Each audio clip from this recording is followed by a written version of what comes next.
This is the cutting edge. I tell you, revolution is in the air, you know. So, how you do? Open all right, you know. Things are get bitter, but it still get sweet. The bitter and the sweet we have to take, you know.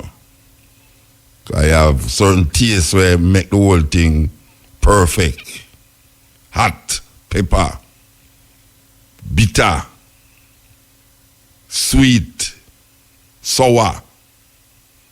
Yeah, man, all of them things that make life meaningful. This is the cutting edge on RFM there with you. You know, last week I was talking about this new development where England is concerned as it relates to reparation. We want to talk to a brethren out of Africa tonight, yeah, and continue that reasoning, because really and truly, we're not let it go.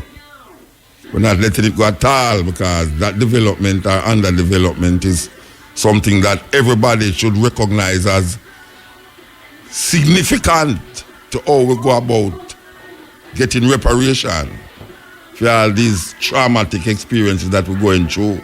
Even the modern day traumatic experiences derive from a historical reference point. We can't separate the things that happen now with what did happen before, even before we come on this earth here. There's certain things that did happen before we come on the earth. So I want to give thanks for being here, because it's only for people try to be here and them not here. So we give thanks for being here, you know them way there.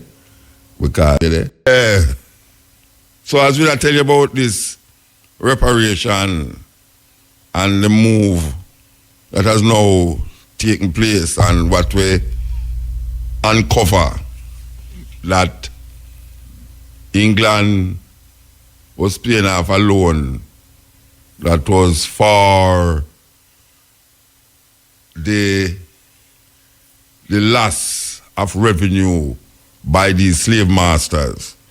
And it was finished paid in February of 2015. And people tell us, say, slavery done long time, we must forget about the long time past thing. Well, apparently, England never forget about it. That even Cameron come to Jamaica and tell us that slavery is a long time thing. We must move on. Well, apparently them was moving on because they must pay in reparation to slave owners up to 2015. Did you hear what I say? From the 18th century come right until 2015. This is the 21st century we live in now. Loan, pantapa loan. And a lot of these banks, a lot of these organizations that was built on the back of our ancestors, where them free the African them, no land, no money, nothing, and expect them to go live. Every land that them live upon, them used to them squatter, because all of the land was owned by these plantation men and women and Queen Elizabeth.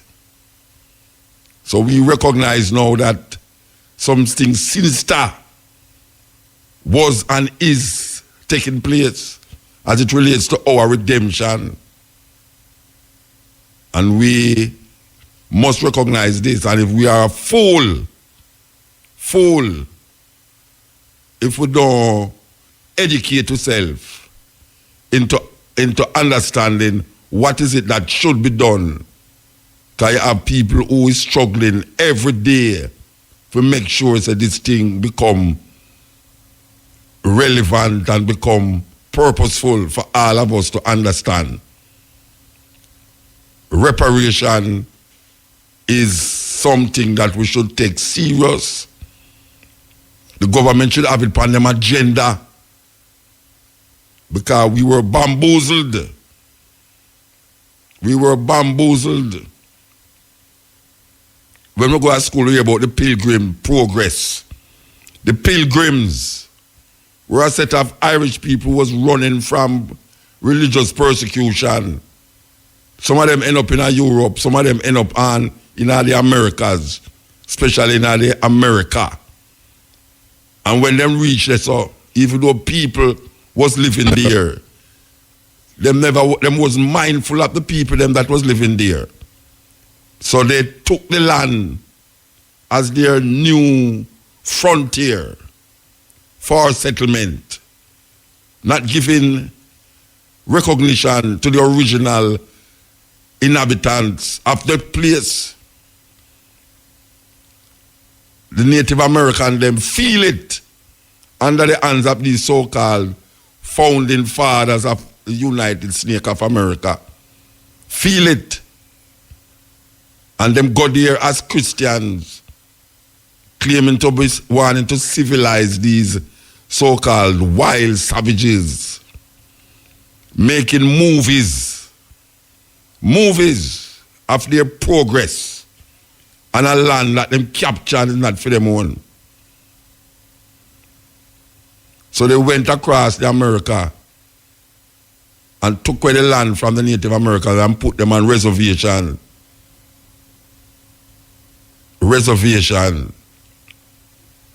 These so-called Christian-minded people came with the Bible to the Native Americans and them gone, just like they did in Africa.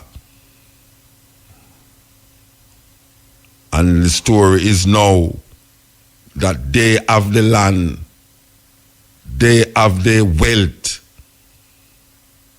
and now everybody else is alien. Alien. There was a time when Mexico, Texas, and California was part of Mexico. And who make it what it is now? That even though the same landmass, Mexico is a different country from the United States. And now we hear border cut off and war going to build now if we keep out these savages, these murderers and thieves and rapists and all these things. Who make these people what they are today, according to the America way of life? They stole the land, and anywhere them go, them thief land. Them go to India and divide up India and call one part Pakistan and one part India.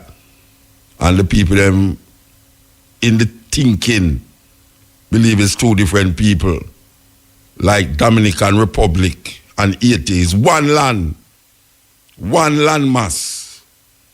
But the people them in the Dominican Republic, you see them is different from the people them like Haiti because them clearer. They must run and controlled by the French. The Spaniards.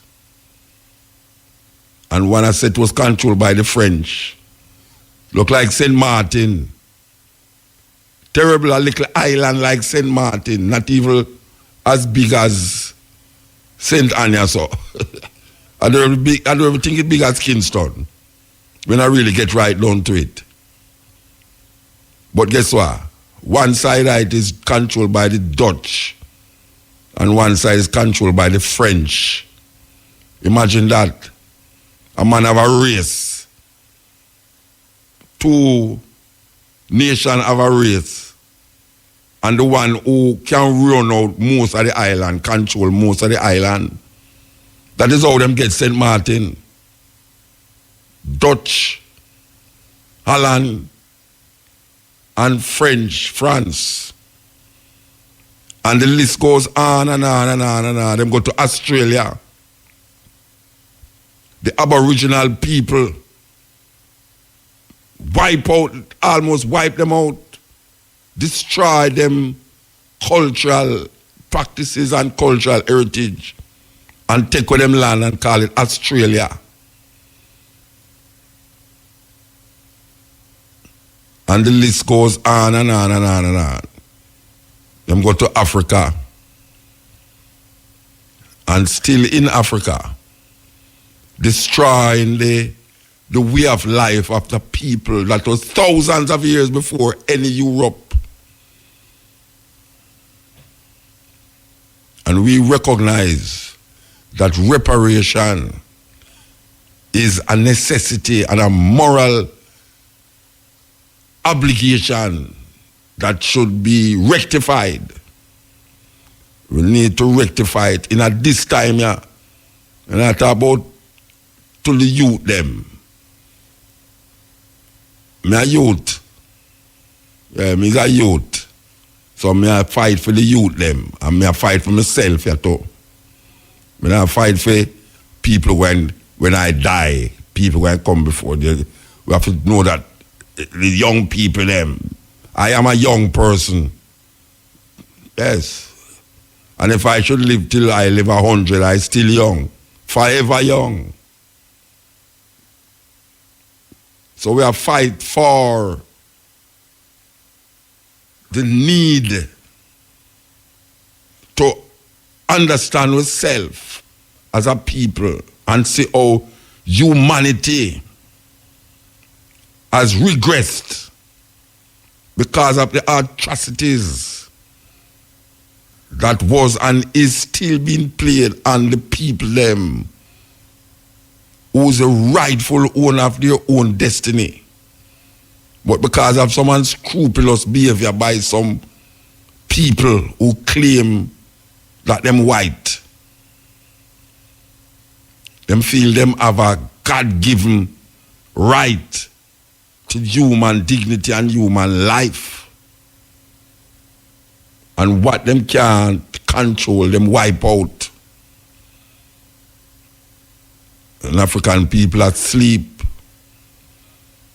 The greatest weapon in the hands of the oppressor is the mind of the oppressed.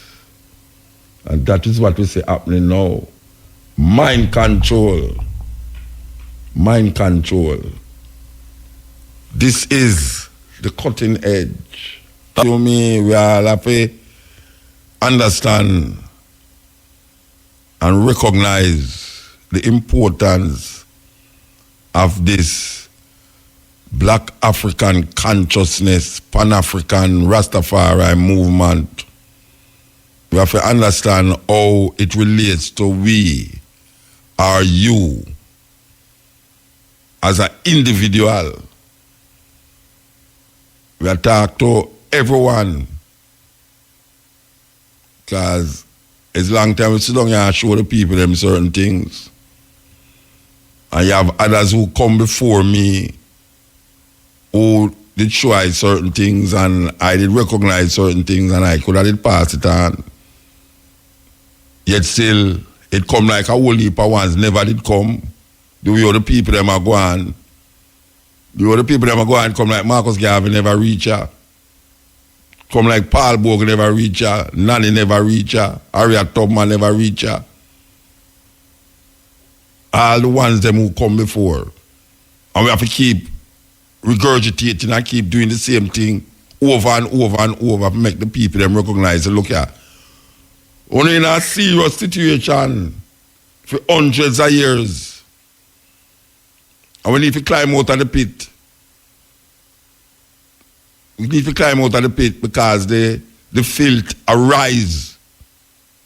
I don't know where it arise from, but like a water in a well, the more you dig the hole, and the more water you see come up, well, it's not water come up and we are no, it's filth. And look like we love walla in it before we try come out of it.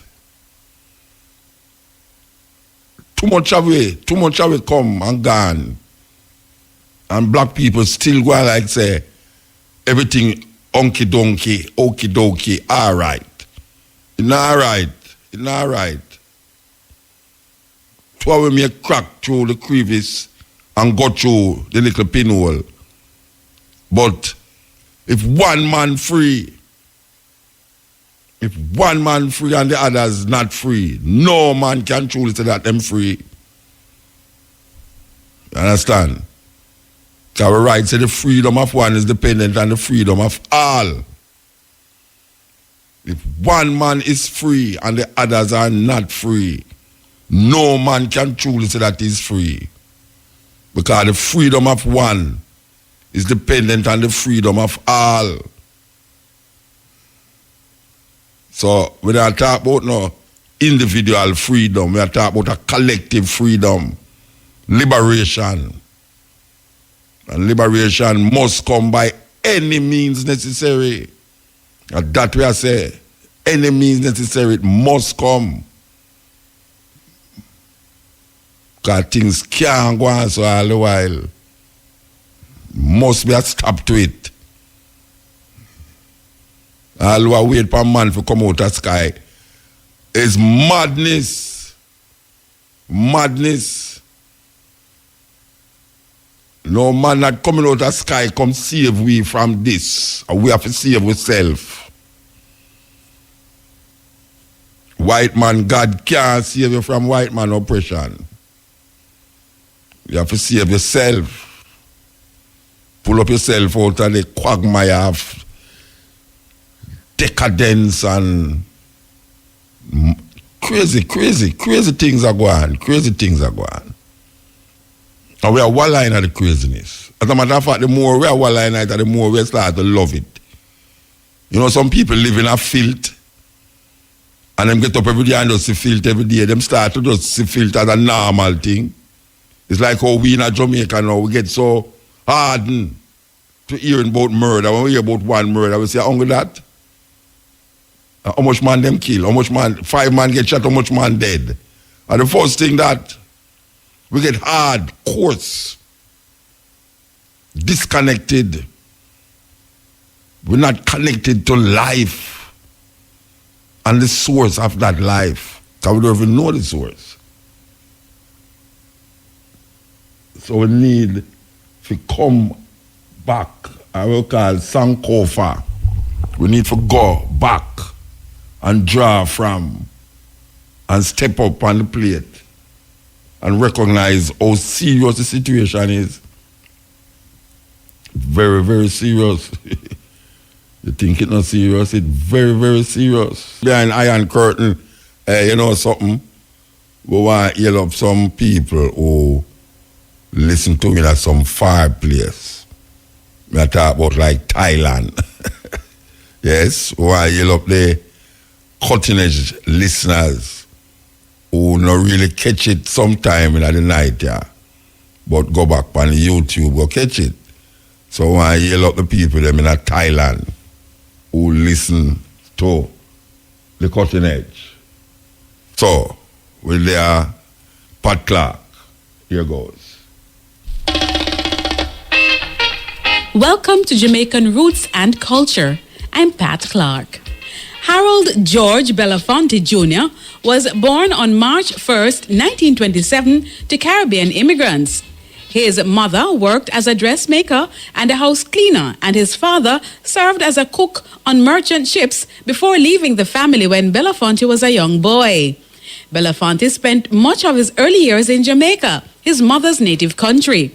There, he saw firsthand the oppression of blacks by the English authorities, which left a lasting impression on him. Harry Belafonte returned to New York City's Harlem neighborhood in 1940 to live with his mother. They struggled in poverty, and Belafonte was often cared for by others while his mother worked. Dropping out of high school, Belafonte enlisted in the U.S. Navy in 1944. He returned to New York City after his discharge and was working as a janitor's assistant when he first attended a production at the American Negro Theater, AMT. Mesmerized by the performance, Belafonte volunteered to work for the AMT as a stagehand, eventually deciding to become an actor and later embarking on an impressive acting career. In 1947, Harry Belafonte landed his first recording deal. In the early 1950s, he began to sing folk songs from around the world and performed in such New York City clubs as the Village Vanguard. Belafonte continued to release albums into the 1970s, though his output slowed by the middle of the decade.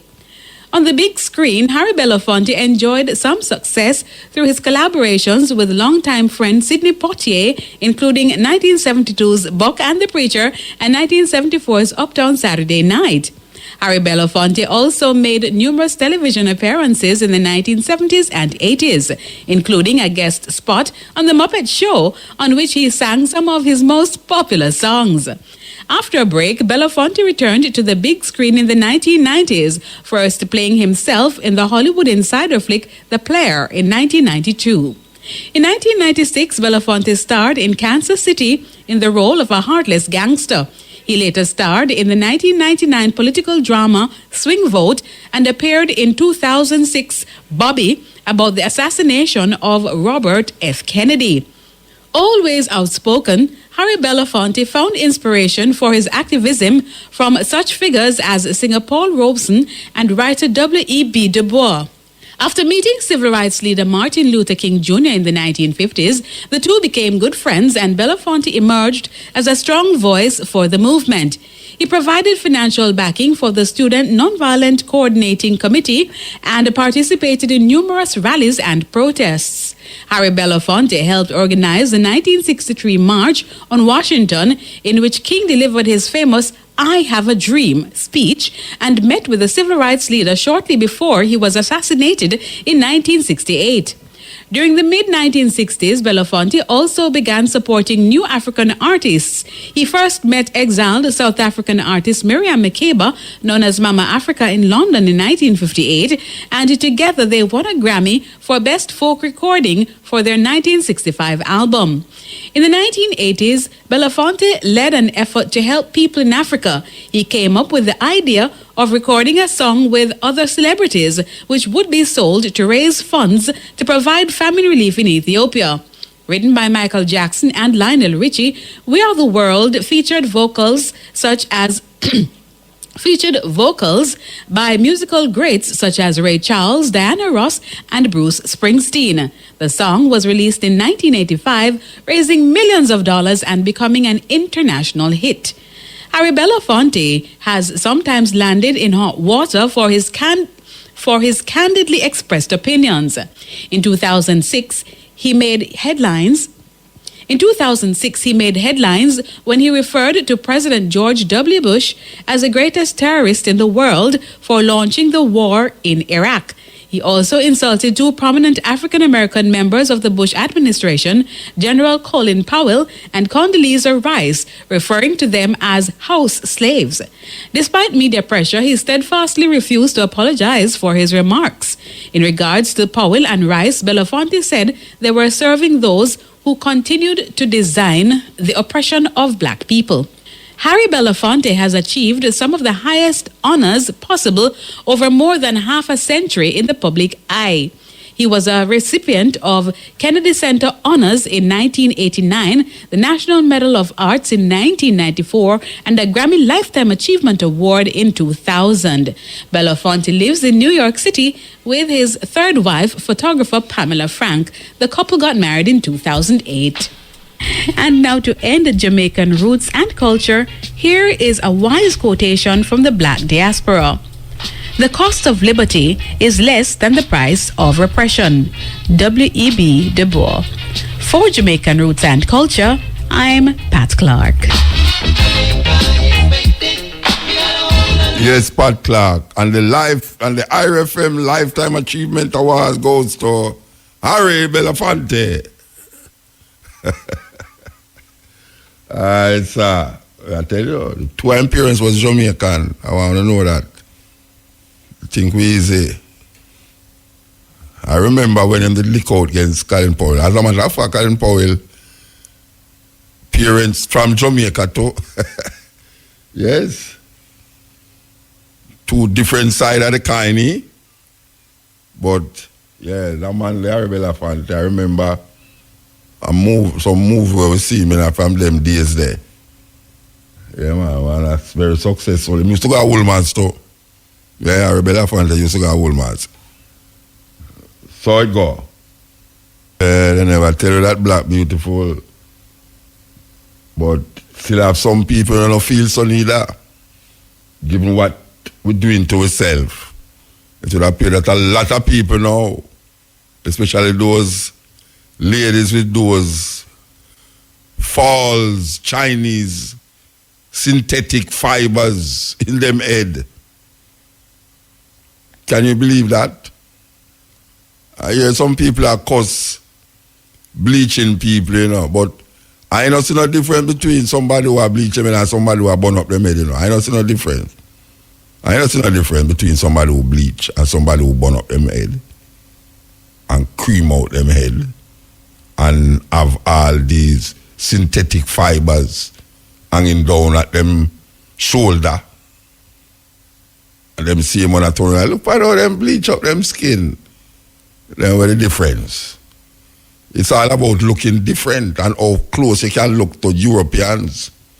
That is what it is all about. So, meanwhile, you're throwing the stone over there. Watch one, don't lick you. If you live in a glass house, don't throw a stone. Go. Where bleach your face go? If you're black on the proud, let me hear you shout loud. Black on the proud, let me hear you say yeah. Black on the proud, let me hear you shout loud. Black on the proud, let me hear you say yeah. I wanna jump with pride. You belong to 12 tribe. Africa, you come from, skin color, not your hide. Now I'm terrified where you reside. Them say we're inferior, but who fi decide? The white man lied. Then take we for a ride. Pon this little plantation, me 4 parents died. And many years them cry for freedom. Them time I'm with knowledge and with wisdom. The tail must turn, the fire must burn. It's not what you save, it's what you earn. You have to act concerned, let the children learn. And live it upright, cause things get modern. Cause if you're black on the proud, let me hear you shout loud. Black on the proud, let me hear you say yeah. Black on the proud, let me hear you shout loud. Black on the proud, let me hear you say yeah. Oh, why you listen to this? Oh, why you listen to this keenly?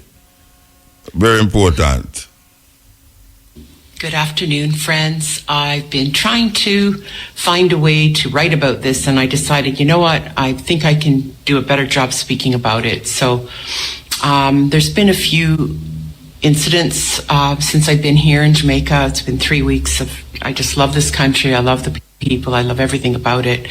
But I just wanted to share with you, all week I was going to the marina to hang out and do my work and really enjoy the restaurant there, which is a beautiful space. It's part of a public marina that's all been refurbished. It's called the Errol Flynn Marina. And the restaurant has a swimming pool in it. And the swimming pool is for the people who come in on the boats from the marina. And they're all, so far, as I've seen, they've all been white people who swim and use the pool and use the restaurant and have drinks and food and so on. So all week I've been swimming in the pool. I don't have a boat. No one questioned that, of course, because my skin's white and I fit in. And I wasn't trying to get away with anything. In fact, the manager of the restaurant, who's Cuban, was so cool about everything. He said it was no problem for me to swim there. And I mean, it's just part of the restaurant, kind of, you know. It's the way they've set it up is really what I'm upset about. Well, actually, no. What I'm really upset about is what happened yesterday. So all week, so yesterday was Thursday, so that's the 4th day. So yesterday, I invited a friend of mine who's Black Jamaican, very dark, what you guys say, blue-black, you know, very dark-skinned Jamaican, to come there and meet me for a drink. So he came there, and he wasn't coming for a swim or anything like that. I was going to have a swim, and the security guard came up and told him that he has to tell me that the management says that I'm not allowed to swim in the pool. So he said, no, you need to tell her that, not me. That's not up to me to do that. So the security guard came and told me that, and I just was like, okay, because I knew that that was the rule. But I observed all week, and I did swim in the pool all week, and there was no problem. So I know that this changed because a Black person was with me in that bar. And there have been very, very few Black people in the bar. So to me, it's one of those spaces. This is only my opinion and my observation, but I observe that the management of the Errol Flynn Marina, and I hope Michael Leachin hears this, it seems to me that they're trying to keep that space very white in a country of Black people. And I am very, very upset that I don't care that they're calling on me to follow the rules. I'm cool with that. But I know the only reason they did that was because a black man was with me. So that's the part that I'm really calling out, you know. So then we left and went to the beach. They have a beach, what do they call it? Bikini Beach, to go swimming there. And it was 5 to 5, and the security guard came, a woman, and said, we can't swim there because they're locking the gates. So this is another thing now. This is another issue, but it's like, what are you talking about? How can you lock the beach? First of all, like, that was always a public space for people from Port Antonio have gone swimming in that area. We used to call it the Reef. And the first hotel that was ever built in Jamaica for tourism was the Reef at that area, which burnt down. And then we always went swimming at the Reef, and it was a public space. So now they've made this other beach they call Bikini Beach, and they lock it up at 5 o'clock. And I'm like, what in the heck is going on? Are you telling me that the people of Port Antonio can't go and swim in their own public area because somebody decided to lock a gate at 5 o'clock at night? That just doesn't make sense to me at all. And, you know, the sad thing is that hardly anybody is using that area because of all these rules. And I said to the security, like, this is Jamaica. What kind of rules are these? All these Jamaican rules. I've never heard of these rules before. What are you guys trying to do? I think you're trying to keep the public out of their own spaces. You're trying to keep that marina for the white people that come as tourists. And that is wrong. It's wrong. It's wrong. It's wrong. That space is a public space. That's for the people of Port Antonio. And if you want to have your little swimming pool for the rich white people that come in on their yachts and get drunk and try to, no, I'm going to stop. Okay, I'm not going to go there. Take that back. If you want to do that, then build the swimming pool somewhere else. Don't have it in the restaurant that we all want to use. That's the only place in that whole area where you can get changed or do anything where there's a washroom. All the other washrooms they've built and the other public buildings they've built are all totally run down and not being used. And I'm calling out the Jamaica Tourist Board and whoever's running this Errol Flynn Marina to smarten up and get these buildings fixed and start allowing the public to come back in and use their space. That space shouldn't just be for the white people that come in on boats, the rich white tourists that come from all over the world. No, this is for Port Antonio, for the people that live here. So that's it for today, and I'm glad I got that out, and I'd love to hear from you. I know there are other people, especially in mixed race couples who are Jamaican, that experience this. The black partner gets interrogated and stopped and questioned, and you know, the white person just walks right through. We have all the privilege in the world. Nobody ever stops us. Nobody ever says a damn thing to us. So you are listening to Mutabaruka. Yeah, Muta, what go on? Yeah. Well, I'm there. I listen to the and what I want, you know. Give thanks. Yeah, man, give praises all the while, man. Bless up, man. Alright, man. I'm going to hear you speech on the reparation thing there, boy. And I tell you. Which part? Right on the radio before, man. When the program that start? Yes. Mm. Mm-hmm. You read the book there where Walter Rodney write about how Europe underdeveloped? Yeah, man. From school where I read that, man. All right, sir. At school where I read them book, there, man. Well, the man, them take the land, them take up the land, them use the French have them regime and them have black people in it. Them are black and white against black to them own endeavors. And all this, but now them have a nerve. Me hear the speech they were there to with the man. And I talk with David Cameron, him come to Jamaica, come and talk about them, let bygones be bygones. And them never make it back bygones. Just in 1834, when them signed this abolition thing, them start to pay the slave owner them £20,000. You know, and it step up because down to what year them pay, them still pay money and them don't want to pay we. The slave. But most of them would like to ask one question. Suppose them decide that them are going to pay back the repatriation. How the funds would have distribute? I just government them are going to collect it. No, well, it must be. It's not the funds is not the main thing, you know. Yeah. So people think about money now and share up the money between people now and thing. Oh. It not gonna work that way there. If you could have girl a black man a certain portion of money, and I see him go buy some she go buy some fingernail, and then where they are, him go buy one Clark's booty and. Enlighten, we like to enlighten the people and get more enlightenment about it because, right, at least, to pay back the slavery, the damage we're done, the damage we're done in the slavery, England would have to just give up England. French should have to just give up France. Dutch, Holland would have to just give up Holland. Portuguese would have to just give up Portugal and say, hey, black people, can take them place and them riches and make us pay for no, yeah, man. So where them are go? Eh? Where them are go? Me don't know. They know them work. We live big like them. Is that only part where you can do it, cancellation of debt? Yes. Healthcare system, vamp it and start, afresh. Only part things. Only part system. Yeah. Certain things can be done. Only part things. Yeah, build some good school and make poor people get the chance. A lot of bright people in Jamaica just with them poor, Yeah. I mean, in the Caribbean, in the black world. Yeah. Black people, well intellectual and well intelligent and well educated. But because of poverty, just one chance. Lack of self-esteem and all these things. Because I listened to what the woman just said a while ago about the pool and the marina. Upper Portland there. Yes. So one time I swim go over the island there, over the Navy Island there. Yeah, I go over there already. I swim. I go over there already, man. Free shark damn you. In 1981, I came here in back to Port Island. No, I never swim go over there though, a boat, I take go over there. So I move and the fan ball up here on the bottom side on the train and you come here. And I say, we have one man come down. The boatman said, wait, ticket. I said, I got it, please, and then you sell ticket. And the woman said, just go and turn up on the pier because it's time, it's so nice. Yeah. So the man drive back the boat, go back over the island and take way up.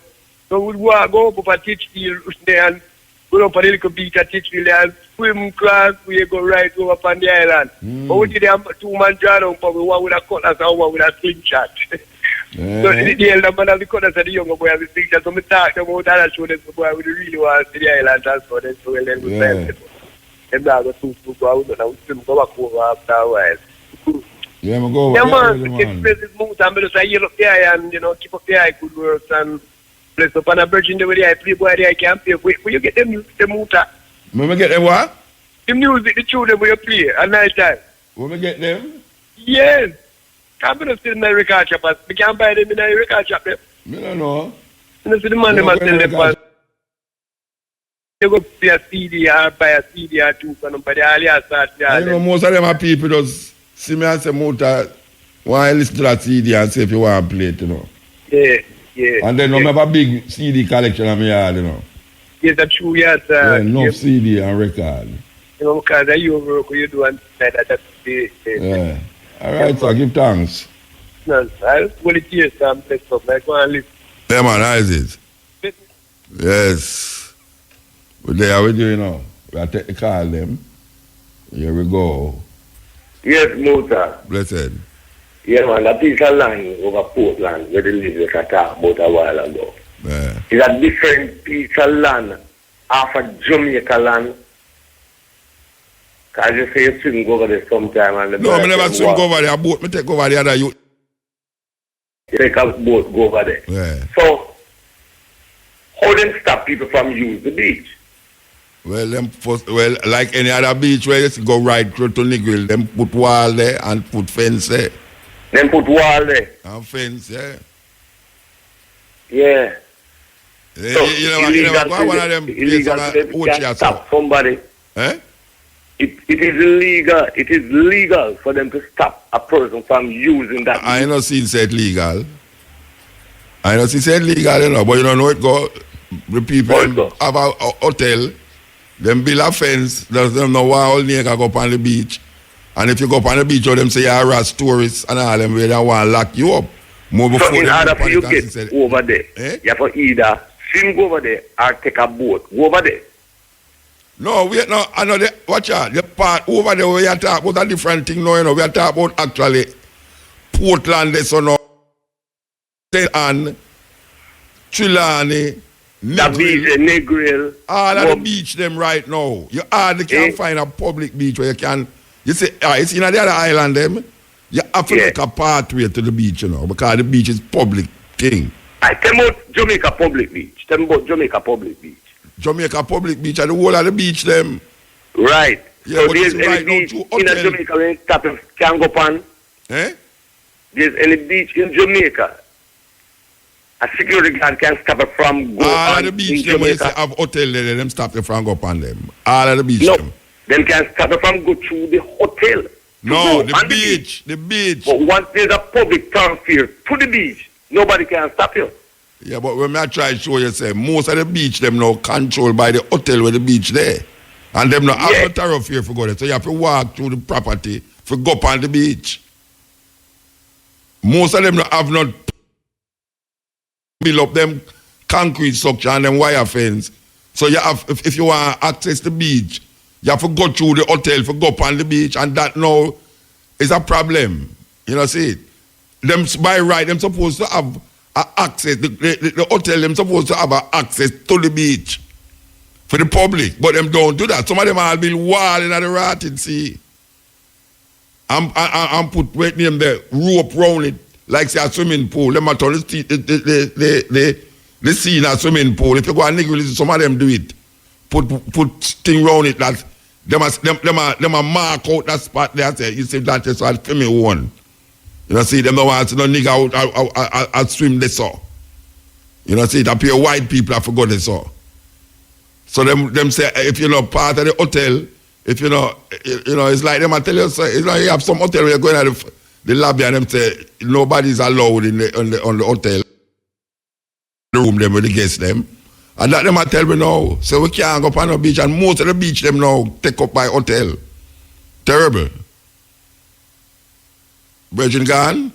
Yeah, it's a terrible thing. And it's a situation where we are looked upon for how much years now, and I say, but wait. Every time they build up a hotel, Jamaican people lose a beach. Every time they build up a hotel, the only place right now, we left in a Jamaica where me see people can access beach, I down a Treasure Beach. Because when we down there, you have a place down there now where no house never there, you know. And some people come there from foreign and build house, but guess what? Anytime you want to go to the beach, you have access to the beach. It's the only place right now when we say people build up place and you still have access to the beach is down at Treasure Beach. All the other places them where me go, from Negril to Morant Beach, from Negril to Portland, down at Ochiaso. It's amazing that the hotel them just take up the whole of the beach, them go right down. Some place when me just start come and watch it, we used to just go down there, go swim and them things. You can't do that again. And them take away the beach from you, and if them a box win, it's like them build a wall around the island. I keep win, or keep say them a keep hold somebody, but them a keep in the whole away. Terrible thing. Cutting Edge, IRFM, we're there with you. Hello? Yeah, blessed. Yes. I'm on here now? Yeah, man, you're on the air, man. Yeah, man. I wanted to speak to you really about when you were speaking to Mark Shields a few weeks ago, but what basically I'm going to say about that beach thing, I suppose they're keeping in line with Errol Flynn, because Errol Flynn was a known racist. Yeah. So they've called it the right name. He shoot 2 black people, as far as I know, in his lifetime. Errol Flynn was a racist, so I suppose they keep it in line with that. Yeah. But and the reparation thing, if they're going to give the money to the Jamaican government, it doesn't make sense because the people's not going to see it. Because they're so corrupt, they're not going to see it. The money is not the main issue. No, but the Jamaican government like to exploit things for themselves and share it amongst their family and friends. Yeah. It wouldn't work if they're going to give it to them. Yeah. It wouldn't work. It's going to be the same thing, and then they're going to then the white people are going to say, "What are you complaining about? We've paid you reparations, so don't complain." Yeah. you know, but otherwise, what I really called to speak to you about is the Mark Hughes thing when he was speaking to you a few weeks ago about certain things. I mean, that man is no role model to speak to speak anything about crime in Jamaica, because in England where I am, you know, it's a radio station here, you know. I will not allow you to libel the radio station by talking about a man where we can't prove what you're going to say. No, I'm not. He was talking about the crime. I was talking about the crime. Because you're going to tell me now why I'm not a role model. You know. I was just saying, like, there's lots of stabbings in Jamaica, I mean, in England, and Scotland Yard can't solve that. No. Scotland Yard can't solve lots of crimes that's taking place in Britain. Yeah. The amount of miscarriage of justice, what happens in Britain, and Scotland Yard can't solve it. Yeah. Scotland Yard can't solve lots of crime, and also things that happen to black people in Britain. Since 1969, there have been over 827 people died in police custody from Scotland Yard. Smiley culture. That's right. He's one of he died in his own house. Yeah. Otherwise, from that, the amount of murders that take place and miscarriage of justice, where the British police have to pay over millions, what Scotland Yard cannot solve. Oh, so yes, Mark Shield is not a person who can talk. Clean up your yard before you come clean up a brother. Exactly, because even when he came to Jamaica, the first blunder is that cricket manager who was a manager for Pakistan, that white man. They said the man was murdered, and that wasn't true, and that made Jamaica look like a laughing stock. Yeah. I remember that. You know, and also he said that must hire. Be like Grace Kennedy, you hire foreign policemen and pay them. Jamaica haven't got the money to hire foreign police.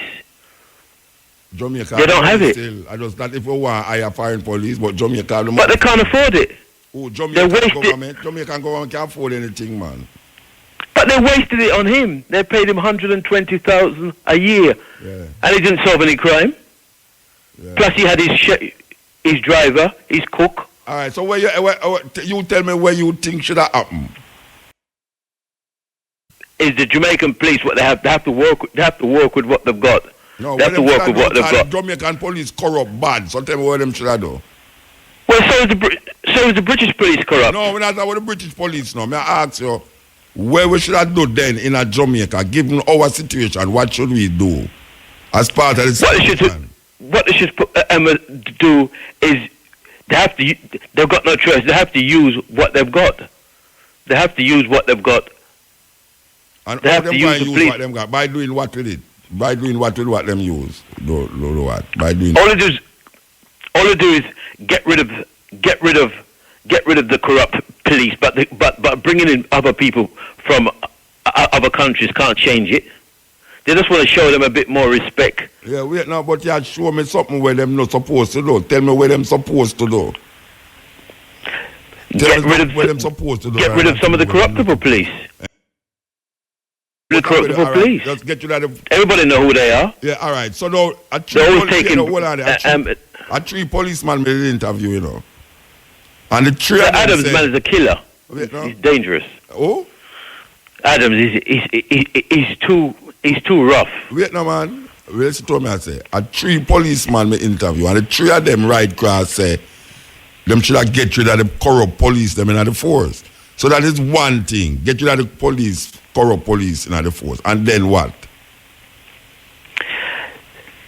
It's very difficult because, frankly, basically, the whole complete system is corrupt, because if you want to get a driving license, you have to pay for that. They want to clean it up first, because lots of those people who's driving cars, they shouldn't have a license. That's the first thing. All the examiners, them, who I know, they're all rich.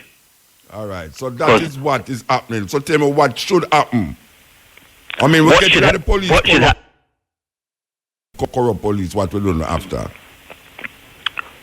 If you ever get to the corrupt police force, then no crime is solved. And not only that, they only want to show the people them respect. They want to respect the people them as well. Okay. Show people respect, because sometimes the police are so corrupt because they pay so cheap. Okay. They need to pay them more money. So if they're going to hire somebody and squander their money and pay them in foreign exchange, they're going to bring their cook and their family and everybody else. That's not good. Brethren. They pay them too cheap. You're going back to the foreign thing. That means they must pay the police more money then. Yeah, they need to pay them more money, yeah.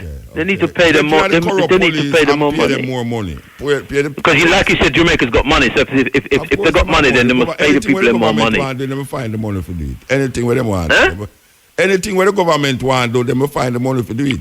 Because them find yes, money well, they've got the money, can do it. Only one thing, they don't print their own money, so they have to wait to the royal. They have to wait to a Majesty's government give them a certain amount of money each year to buy. How much $1 billion pan election or the other day? They spend 600 million pan chopping bush pan road. Them can't find the money to do it. Anything they want. Well, they must pay them more. They must pay them more money. Okay. And they must use their own. They must use their own people. As you were saying, that they have to come at the office and go out on the street. How things is fine. They could go out on the street sometimes and go in the office. They don't have to hire any civil servant to do anything like that. That is load of nonsense.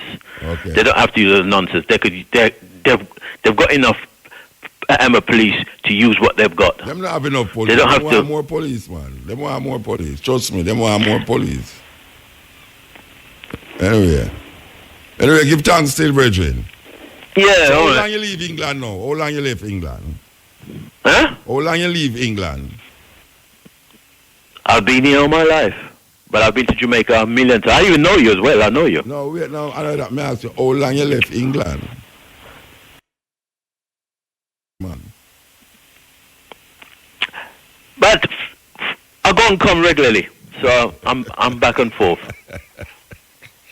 I'm back and forth. But you know, I just had to call because, like I said, the British police are no role model for Jamaica. No, they're bad people. Definitely not. They're bad people. Them is one of the most racist set of police I know. Rated. Yeah, man. You in the movies. No, not in a movie. Real life. No, man, it's not true. Them no racist. Well, Google it then. Look what miscarriage of justice Scotland Yarders did, and that Trident people. Do you know how much black people they've shot? No, wait. What me said to you a while ago? Hold on. Trident people. Hold on. What me said to you a while ago? You said one of the most rated. No, I never said that, man. I said. Yeah. The police in England is one of the most racist set of police. Racist. Oh, sorry, racist. Yes. Yeah, racist. Yes, exactly. Racist. They are racist.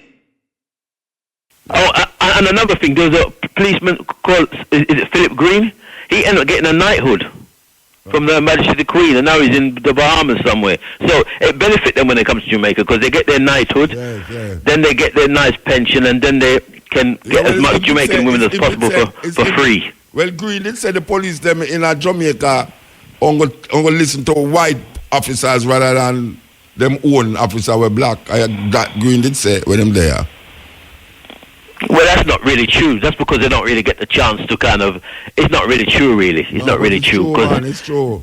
It's not really true. It's true. It's not really true because they're... Black people... It's not really true. Black people in Jamaica respect white people more than black people in the same power base. If a white man in a power and a black man in the same situation, the black man in Jamaica respect the white man more. Yeah, but what... Like you. No, I know somebody using up your women and don't like you and disrespect you as a human being. Why black people show respect to white people more than them own? Yeah, why?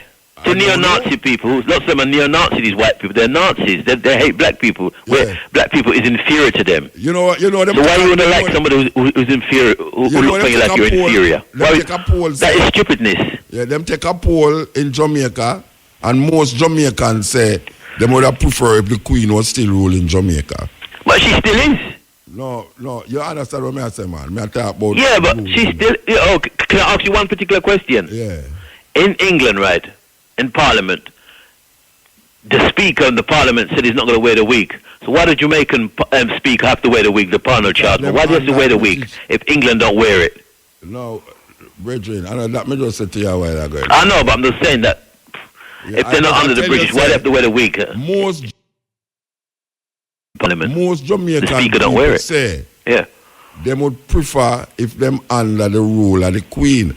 But they are under the Queen, so they must be happy with that. Wait, no, man, the rule of the Queen No, it's not the same way as it was before 62. Understand? It's a different thing. Well, it's modernized. It's undercover. No, I don't have to say it's a different thing. Yeah, but it's still there. She's still there. She's still the queen. I say she's not there, you know. I just have to tell you, say, it's not the same way. All right, well, lots of things is not the same way, but she's still around, and she's still the head of state. We have to move. All right? Yeah. All right. Yeah? Hello? Hello? Yeah. Are you talking to me, Muta? Yeah, may I talk to you? Oh my God, it's like talking to Michael Jackson. I listen to you every night. It's like every talking night. to Michael Jackson. Yes, Really? you're like my idol. I really look up to you. I like Garvey, somebody like that, Michael Jackson. I like your thought process. I like your movement. I like how you're always looking out for women. I'm actually a nurse. I listen to you when I go to work at night on YouTube. They call me Beaver Muta at work. Where you calling from? Hello? Where you calling from? Fort Lauderdale. Okay, Fort Lauderdale, okay. Yeah. Yeah, man. So you never involved in the shooting at the school the other day? Well, it was mainly the sister hospital. I work at the one downtown. It was the north branch that received most of the injury. Okay. So none of the people them never come to your hospital? I'm not really sure because I work on the cardiac unit. Okay. So it's probably like the ICU and the ER nurse will probably know more about that, but I'm not really sure. Yes. So when you get enough time to listen to Cutting Edge, man. Oh yeah, when I sit down to church at night, you're in one of my ears. Yeah. But I love what you do and I keep doing what you May the 19th, Malcolm X's birthday. Where? Well, you find out. I don't know it's where yet. I just get booked for the date, so I don't know exactly where, but I know it's somewhere near this, so. And I know it's Malcolm X's birthday that time, May the 19th. Awesome. Yeah, so you can I definitely try to get that day off so I could come and actually probably meet you in person. Okay. All right. All right. It was a pleasure talking to you. Yeah, man, give thanks. All right. Yes, Fort Lauderdale. You know, so we're going to Connecticut next week. Yes, all right. I could say at this we don't want to play, you know. I could see if we can find it for play it. Yeah, here goes. Wow, wait there. Africans to seek to regain their independence from the colonial masters. Africans will remind us that we were first enslaved, that Africans were taken, and this we seldom say. The first civilization to take Africans out of this continent were the Arabs. And they took Africans from the eastern coast. And it is sad that in that part of the world, there are not many Africans who remained, because it was in the business of the Arab enslaver to castrate Africans. We never say that, but we must say it because it is historically significant. Then the Europeans came, the Portuguese came, the Spaniards came, the Germans came, the French came, the Belgians. Africa became the hunting ground for the European colonizers, and we were the spot. We built, our ancestors built the United States of America. Our ancestors built Europe. And when slavery had lost its shine and sheen, the Europeans abolished it. But they replaced it with yet another pernicious enterprise, the colonization of Africa. The Europeans sat in Berlin, in Germany, in 1884, and they looked at the map of Africa and parceled it out. The British had their share. The Germans had their share, and Tanzania or Tanganyika was their share. And Burundi. The Spaniards were Johnny-come-latelys in the arena, and they got little Equatorial Guinea and Southwest Africa. The French were here, the Portuguese were here, and we were colonized. This time round, they did not take us away. They came here, and they controlled us, and they told us, not in so many words, that we were children of a lesser God. And we were treated as if we were children of a lesser God. In fact, they told us that on the day of creation, we were merely hewers of wood and drawers of water.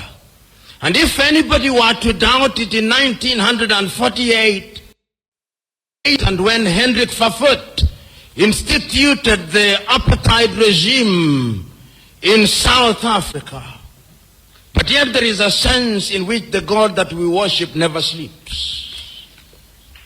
The colonial enterprise ran its course, and the European tribes, the Europeans never called themselves tribes, they called them nations, were engaged in a war. First in 1918, the European tribes fought. And they had something called the League of Nations, which died. Then they fought again in 1945.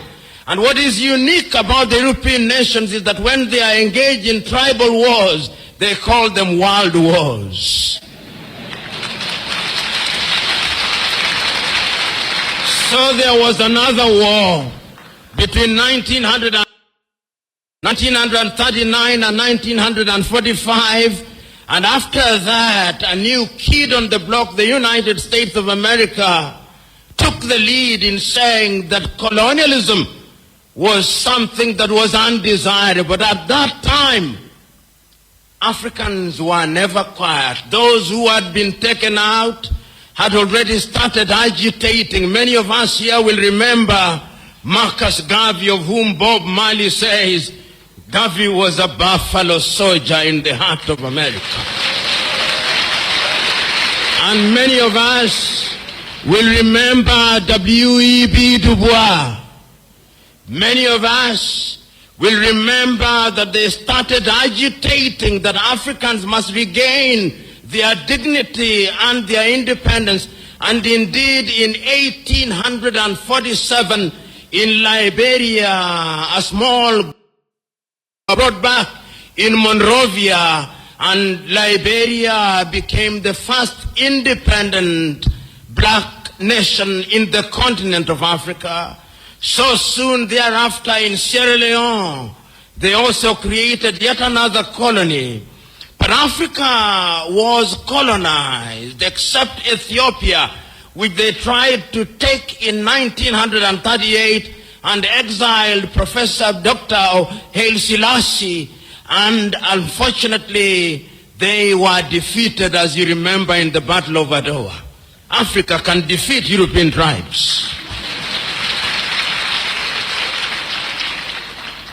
This history is necessary that we are able to appreciate the freedom that we gained. So that Garvey came, W.E.B. Du Bois came, but there was another crop after the 1900s had the advantage of European education. And there were people in Europe also who are beginning to recognize that indeed equality was necessary. And this was not anything new. In 1776 in the United States of America, the American state sitting in Philadelphia in the United States of America declared unto themselves that all men are born equal, that they are endowed by their Creator with certain unalienable rights, that among those are life, liberty, and the pursuit of happiness. A few years later in France, after the revolution, they also recognized that we were to be equal. so that the colonized nations which had now taken Africans thought that they were safe. They had taken Leopold Sedar Senghor from Senegal. They thought that they were creating a little Frenchman. Little did they know that they were creating somebody who would want to overthrow them. They took Félix Houphouët-Boigny from Côte d'Ivoire, and they thought that they were creating somebody who would be subservient to them. They took Ahmed Sékou Touré and Modibo Keïta, and they thought they were safe. Little did they know that they were creating the future leaders and agitators against French colonization. And it did not stop there. The Portuguese also took Agostinho Neto and Amilcar Cabral and Eduardo Mondlane to Lisbon. Little did they know that those individuals would be the catalyst that would be necessary in the process of decolonization. The British also had their fair share. They took others. They took Mwalimu Kambarage Nyerere, Hastings Kamuzu Banda, Kenneth David Kaunda, and many others to the matter. Little did they know that those would be the individuals who sometimes later, and in Ghana, of course, they took the Osagyefo, Kwame Nkrumah, and in Nigeria, they took Dr. Nnamdi Azikiwe, Abubakar Tafawa Balewa, and Sir Ahmadu Bello, the Sultan of Sokoto. There is a sense, therefore, in which these individuals started recognizing that having been enslaved, having been colonized, we now had to liberate ourselves. And the agitation started. And Kwame Nkrumah and his Ghana acquired independence in 1957. And I still can hear Kwame Nkrumah through the vicissitudes of time saying in Accra, Ghana, that Ghana is free and will never colonize again. But the freedom of Ghana means nothing if the rest of Africa is not free. Continent with Mutabaruka. We are listening to our laments. You know here. Continent. The end. The end. Yes, yeah. Yeah. Yeah, man. Well, give a thanks to the tape, you know. Eh? I want to talk a while ago. I read the name Lumumba out of Kenya. The man is still alive. Yeah, man. Them live out, man. Give a thanks, sister. What advice can I get in the motor? Want your voice? A cool vibe that go around, you know. Oh, cool. It'll go round? Yeah, but people that lick them with some flu vibes, you know. Okay, all right. Some of them are a natural remedy, right? Eh? That's a natural remedy. Me? Yeah, right off of the top of your head. Cold still. Go on. Yeah. Yeah, but give thanks. Say, I highlight, say, all the people about up on the North Coast. Yeah. And over the West Coast. Comparison to Wagwan at Treasure Beach. You highlight that because you have beachfront property. The people them can still have access to the beach. You understand? As a farmer segregation, that way you don't allow that. It's not only segregation, but it's depriving people of them human rights with access to beach properties. Is a, I don't know how them do it. I don't know how the government of Jamaica keep allowing it. You know, I don't know. Yeah, but me say that our Caribbean countries, you can't own the beachfront property. No, you have access to the beach. If you go to certain place, man, certain little island, I mean, even little colonial one in Barbados there. Colonial Barbados, you have access to the beach. I mean, little England. Yeah, you know. And anytime they want to change up anything, them vote and it change. Yeah. I'm frightened to see the man them build wall, some hotel have build concrete wall in the water, you know. And you have environmental authorities when they do nothing about that. That can't right for the environment.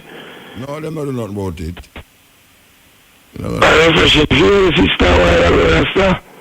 Eh? Refreshing view, sister, a while ago. Me nah hear you know. I come like rice, me ago. The voice a go, man. A while ago. I do she upon her work. Oh, She you mean told me you to see me, you know? from Fort Lauderdale? Yeah. Where's about her? Refreshing view, Yeah. and it in global. You know, that's just the vice I'm out there. Yeah. Just go and do your thing and Come go and wish me that for feeling like you. Man. You have stress the voice. Alright, Zil, come more. Yeah, man, I say, give thanks for the call in your voice and still believe you. All right, sir. When you see a man in that position there and call the radio show, you know, say, things are going for the program, man. Believe you me. All right, and this one I'm playing because if you find the right one, you know.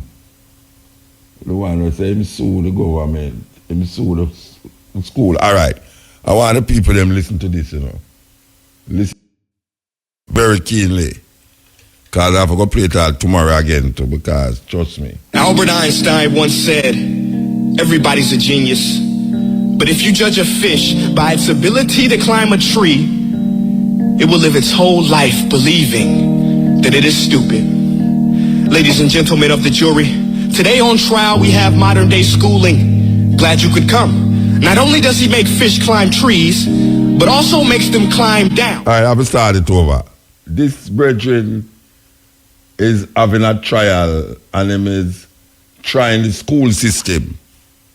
That is where I do. Him try the school, him carry the school system to court. I try them for all the things them do. So listen. Albert Einstein once said, everybody's a genius. But if you judge a fish by its ability to climb a tree, it will live its whole life believing that it is stupid. Now we have modern day schooling. Glad you could come. Not only does he make fish climb trees, but also makes them climb down and do a 10-mile run. Tell me, school, are you proud of the things you've done? Turning millions of people into robots, do you find that fun? Do you realize how many kids relate to that fish? Swimming upstream in class, never finding their gifts, thinking they are stupid, believing they are useless? Well, the time has come, no more excuses. I call school to the stand and accuse him of killing creativity, individuality, and being intellectually abusive. He's an ancient institution that has outlived his usage. So, Your Honor, this concludes my opening statement, and if I may present the evidence of my case, I will prove it. Proceed. Exhibit A. Here's a modern day phone. Recognize it? Here's a phone from 150 years ago. Big difference, right? Stay with me. Here's a car from today. And here's a car from 150 years ago. Right? Well, get this. Here's a classroom of today. And here's a class we used 150 years ago. Now, ain't that a shame? In literally more than a century, nothing has changed. Yet you claim to prepare students for the future? But with evidence like that, I must ask, do you prepare students for the future or the past? I did a background check on you and let the record show that you were made to train people to work in factories, which explains why you put students in straight rows, nice and neat, tell them sit still, raise your hand if you want to speak, give them a short break to eat, and for 8 hours a day, tell them what to think. Oh, and make them compete to get an A, a letter which determines product quality, hence grade A of meat. I get it. Back then, times were different. We all have a past. I myself am no Gandhi. But today, we don't need to make robot zombies. The world has progressed. And now we need people who think creatively, innovatively, critically, independently, with the ability to connect. See, every scientist will tell you that no two... Every parent with 2 or more children will confirm that claim.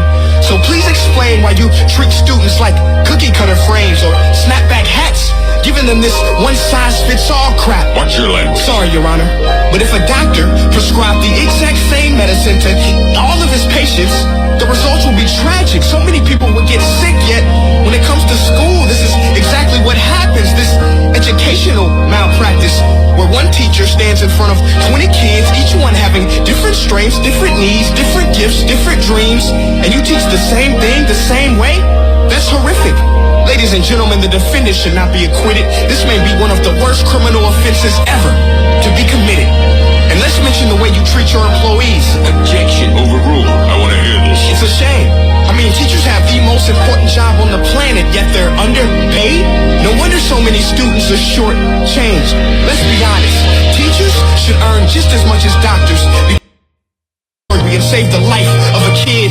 But a great teacher can reach the heart of that kid and allow him to truly live. See, teachers are heroes that often get blamed, but they're not the problem.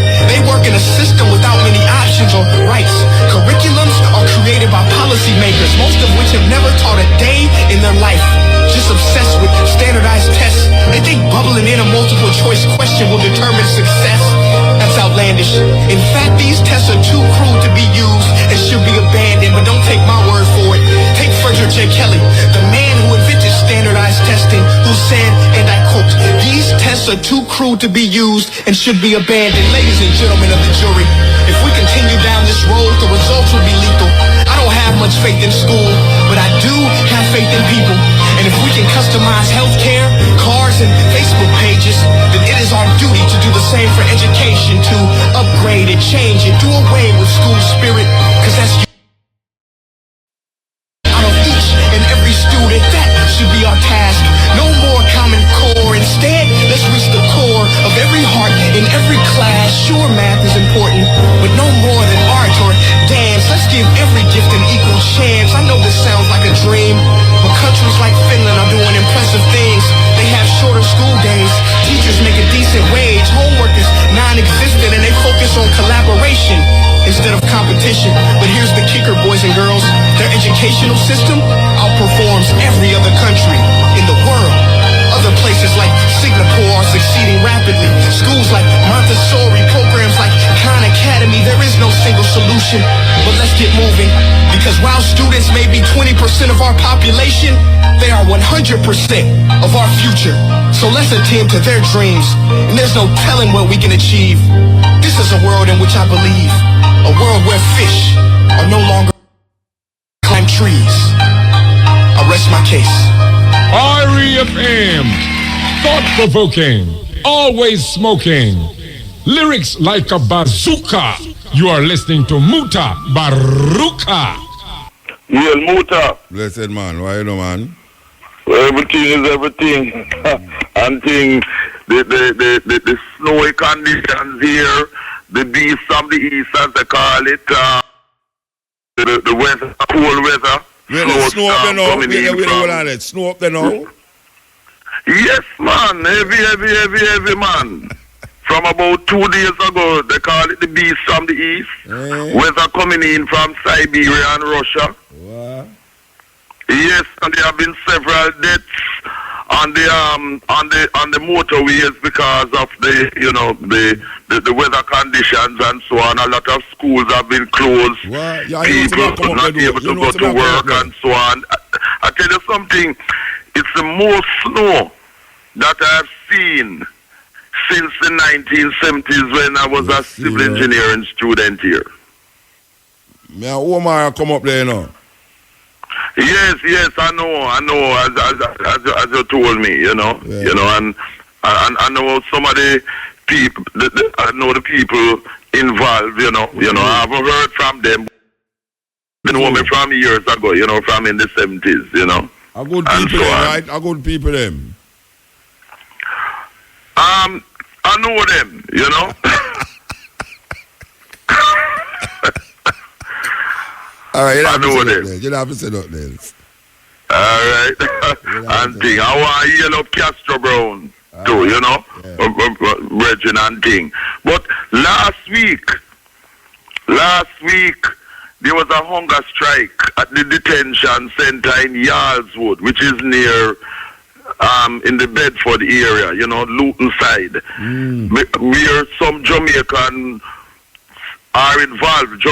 women are involved, because a detention center for people who are kept there because they say they're not legally entitled to be in the country. Okay.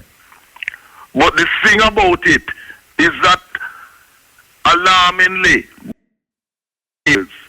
You have a lot of Jamaicans and other people too who have been here from the 1960s, came here as little children, and they came.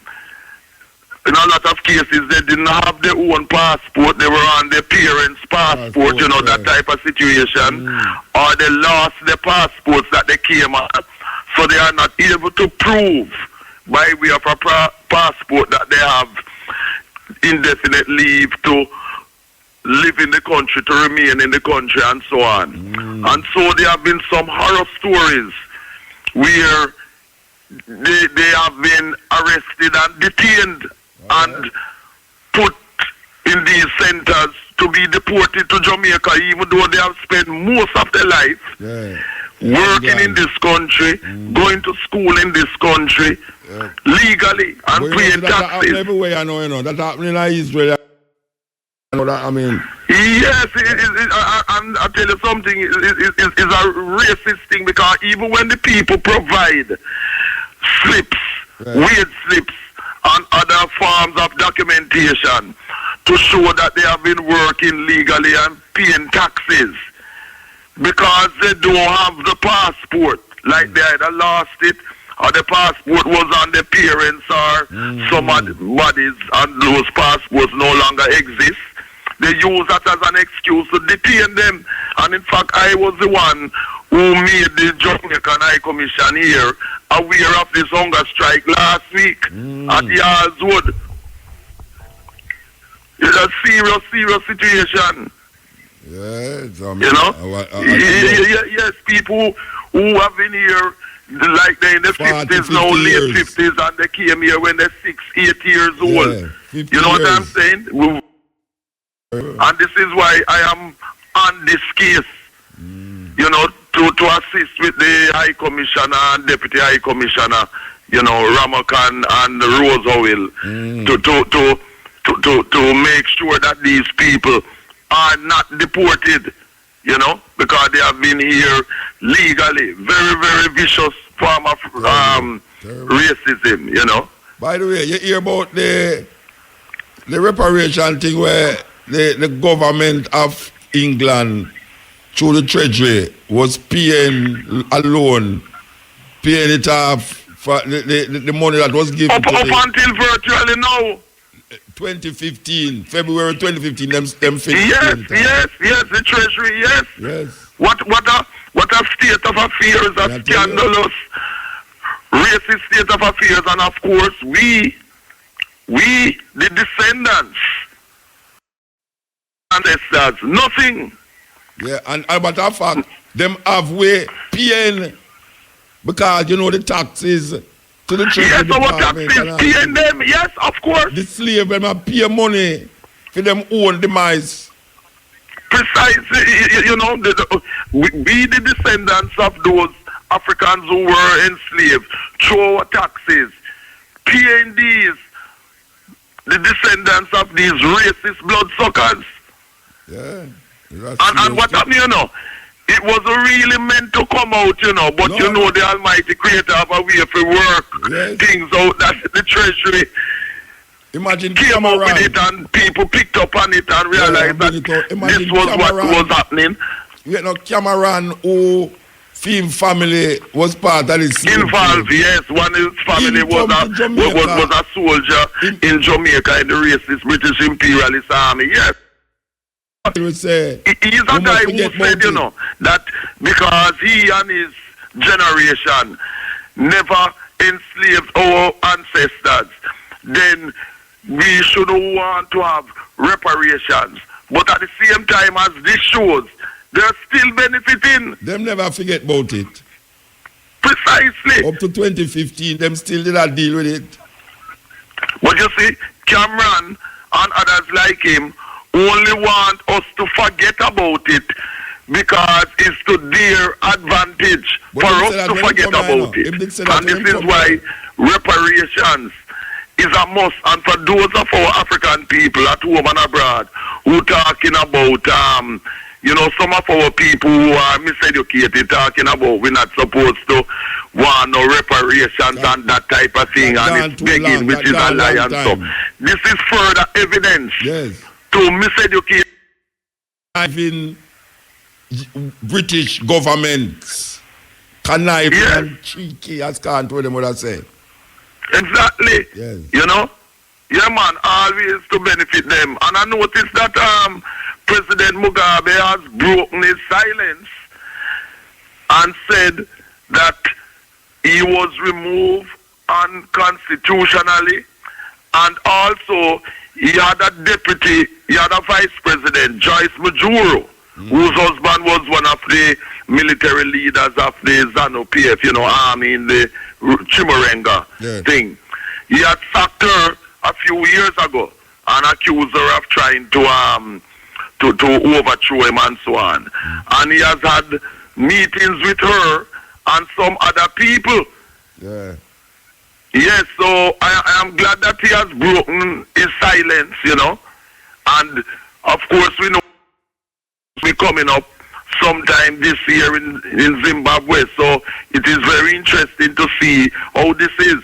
And another them just bury the opposition leader, so I don't know that will work out. Huh? Them just bury the opposition leader.